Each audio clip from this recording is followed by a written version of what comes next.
इस क्लास की पूरी सिलेबस की वीडियोस को देखने के लिए सब्सक्राइब करें हमारे चैनल को और साथ ही बेल आइकन प्रेस करें। Hello students, welcome to Marsh Academy. My name is Sonal Verma और मैं आज आप लोगों के सामने बेटा लेके आई हूँ एक गरीब बच्चे की कहानी। कहानी का नाम है सपनों की उड़ान।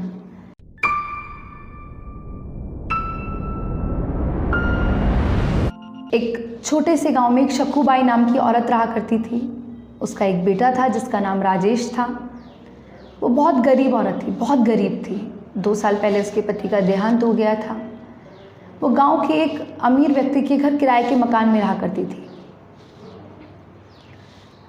लोगों के घरों में काम किया करती थी जिससे उसकी रोजी रोटी चल सके। राजेश को पढ़ने का बहुत शौक था। वो पढ़ाई में बहुत अच्छा था पर मजबूर था क्योंकि उसकी माँ के पास पैसे नहीं थे ताकि उसका दाखिला स्कूल में कराया जा सके। शक्कूबाई जब लोगों के घरों में काम करने जाया करती थी तो राजेश भी उसके साथ चला जाया करता था। वहाँ जाके उन लोगों के घरों में जो उनके बच्चों की किताबें हुआ करती थीं या अखबार हुआ करता था वो उन्हें पढ़ लिया करता था। उसे पढ़ने का इतना शौक था कि उसे जो भी मिल जाए वो वहाँ से ज्ञान ले लिया करता था। एक दिन ऐसे ही वो अखबार पढ़ रहा था तो शक्कूबाई जिनके घर में काम करने गई थी वो मकान मालकिन आती है, कहती है, अरे ये तुम क्या कर रहे हो, कि क्या होगा इस अखबार को पढ़ने से, जाओ जाके अपनी माँ का हाथ बटाओ। राजेश कहता है, क्यों? मुझे बड़े होकर अफसर बनना है, मैं पढ़ना चाहता हूँ। वो हंसने लगती है महिला कि अरे गरीब औरत का बच्चा जो लोगों के घरों में काम करती है उसका बेटा अफसर बनेगा। राजेश अंदर से बहुत दुखी हुआ, उसे बहुत दुख हुआ ये सुनकर। उधर शक्कूबाई सब कुछ देख रही थी और मनी मन सोच रही थी कि नहीं, ये मैं क्या कर रही हूँ, मुझे राजेश के लिए कुछ करना है, मुझे अपने बेटे के लिए कुछ करना है। उस दिन दोनों ही बहुत उदास थे और रोते रोते घर चले गए। राजेश तो सो गया। शक्कूबाई रात भर बैठकर सोचती रही कि मैं ऐसा क्या करूं जिससे राजेश का दाखिला स्कूल में करा सकूं, वो भी पढ़ सके, बड़ा होकर एक अच्छा इंसान, एक अच्छा अफसर बन सके। तो देखते ही देखते दिन बीत रहे थे। गांव में शादियों का मौसम आ गया था, शादियां चल रही थी। शक्कूबाई ने सोचा क्यों ना लोगों के घर में शादियों का जाकर खाना बनाया जाए।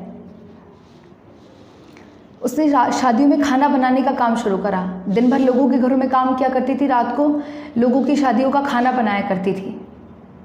15-15, 20-20 किलो आटे की रोटियां बनाया करती थी। रात भर बैठकर राजेश पढ़ाई करता था और उधर शक्कूबाई रात भर बैठकर लोगों की शादियों का खाना बनाया करती थी। एक दिन ऐसे ही दोनों काम कर रहे थे, अचानक से मकान मालिक आता है, कहता है कि इतना बिजली तुम खर्च करते हो, इसका पैसा कौन देगा, या तो घर छोड़ दो या तो इसका बिल जमा करो। पर कहते हैं ना कि जहाँ चाह होती है वहीं राह होती है। ना तो राजेश रुकने वाला था और ना ही शक्कूबाई रुकने वाली थी। राजेश ने लालटेन जलाना शुरू किया। उधर वो लालटेन की रोशनी में खाना बनाया करती थी और दूसरी तरफ राजेश अपनी पढ़ाई किया करता था। राजेश का दाखिला स्कूल में करा दिया गया था। दिन बीते, साल बीते, देखते देखते राजेश ने 12वीं की परीक्षा भी उत्तीर्ण कर ली। अध्यापक उसकी मेहनत, उसके लगन से बहुत खुश थे। उन्होंने शक्कूबाई को बुलाया, बुलाकर कहा कि राजेश को आगे पढ़ाई के लिए तुम दिल्ली भेजो, इसकी पढ़ाई का खर्चा, इसके रहने का खर्चा सारा मैं दूंगा। शक्कूबाई बहुत खुश हुई। उस दिन उसकी आंखों से खुशी के आंसू निकलने लगे। एक माँ अपने बेटे को कुछ अच्छा करते हुए देखती है तो खुशी के आंसू उसकी आंखों से रुक नहीं रहे थे। राजेश ने तय किया कि वो दिल्ली जाएगा और वहाँ जाकर अपनी आगे की पढ़ाई पूरी करेगा और अफसर बन के ही वापस गांव में लौटेगा। उसने अपनी माँ को छोड़ा, गांव छोड़ा और अपना सामान लिया और दिल्ली पहुँच गया। दिल्ली पहुँचता है, वहाँ जाकर पूरा दिन लाइब्रेरी में पढ़ा करता था, रात भर पढ़ा करता था, छोटा मोटा काम किया करता था ताकि उसे थोड़े से पैसे मिल सकें किताबें खरीदने के लिए। उसे जहाँ समय मिलता था वहाँ बैठ के पढ़ लिया करता था। अगर रोड है तो रोड में अगर लाइट है तो वहीं बैठ के पढ़ लिया। घर में है तो घर में बैठ के पढ़ लिया। उसे सिर्फ और सिर्फ अपना लक्ष्य दिखाई देता था कि मुझे अफसर बन के ही अब गांव वापस लौटना है, उससे पहले मैं गांव नहीं जाऊंगा। जो दुख जो तकलीफ़ें मेरी माँ ने सही है, मुझे अब उसे नहीं सहने देना है, उन सारी तकलीफ़ों को ख़त्म करना है। वो पढ़ता रहा, मेहनत करता रहा। वो दिन आ ही गया जब परीक्षा होनी थी। सुबह उठा, माँ से बात करी, तैयार हुआ और परीक्षा देने निकल गया। जा ही रहा था अचानक से कि एक गाड़ी ने राजेश के टक्कर मार दी। मानो उसकी दुनिया पूरी ख़त्म हो चुकी थी। इतने दिन की मेहनत, इतने दिन की लगन, ऐसा लग रहा था मानो कुछ भी ना बचा हो। वो रोड पे पड़ा था, पड़े पड़े सोच रहा था कि अगर हॉस्पिटल गया तो मेरी परीक्षा छूट जाएगी, और परीक्षा देने जाऊंगी तो जाऊं कैसे? मेरे हाथ में तो बाएं हाथ में चोट है, मैं लिखूंगा कैसे?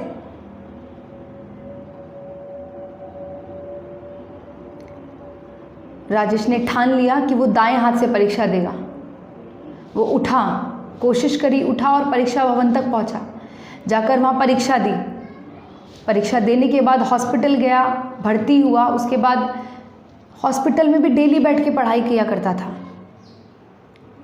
उसे सिर्फ और सिर्फ अपना लक्ष्य दिख रहा था और कुछ भी नहीं दिख रहा था। उसे ये तक नहीं दिख रहा था कि मेरे चोट लगी है, मैं बीमार हूँ। नहीं, मुझे करना है और मुझे करके ही घर वापस लौटना है। इंटरव्यू का दिन आ गया।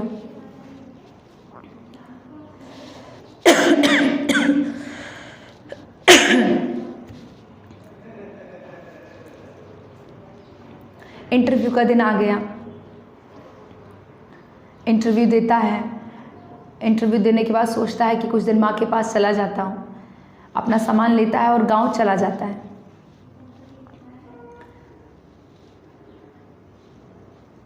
एक दिन आ ही जाता है जब रिज़ल्ट घोषित होना होता है। शक्कूबाई बाज़ार जाती है, बाज़ार से अखबार खरीद कर लाती है और जाके राजेश को देती है कि बेटा रिज़ल्ट आया, देखो। राजेश रिज़ल्ट देखता है और देखकर उसकी आंखों से आंसू निकलने लगते हैं। उधर शक्कूबाई जब देखती है तो वो भी रोने लगती है। दोनों एक दूसरे के गले लग के उस दिन बहुत रोते हैं। राजेश कहता है कि माँ देखो, मैंने तुम्हारा सपना पूरा कर दिया, मैं कलेक्टर बन गया। माँ, मैं अफसर बन गया। राजेश और उसकी माँ दोनों ही आज अपने सपनों को पूरा कर चुके थे। जो सपना राजेश की माँ ने राजेश के लिए देखा था और राजेश ने अपनी माँ के लिए देखा था, आज वो दोनों ही सपने पूरे हो चुके थे।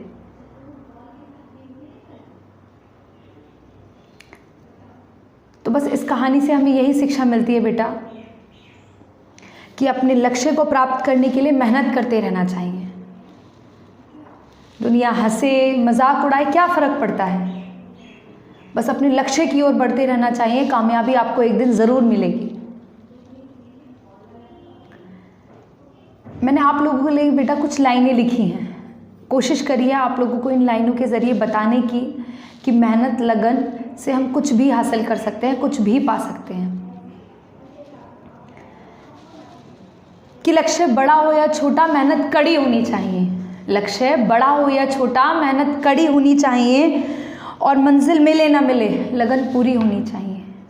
कि लक्ष्य बड़ा हो या छोटा, मेहनत कड़ी होनी चाहिए और मंजिल मिले ना मिले, लगन पूरी होनी चाहिए। कि आसान नहीं है कुछ भी पाना, आसान नहीं है कुछ भी पाना, खुद को झोंकना पड़ता है। आसान नहीं है कुछ भी पाना, खुद को झोंकना पड़ता है।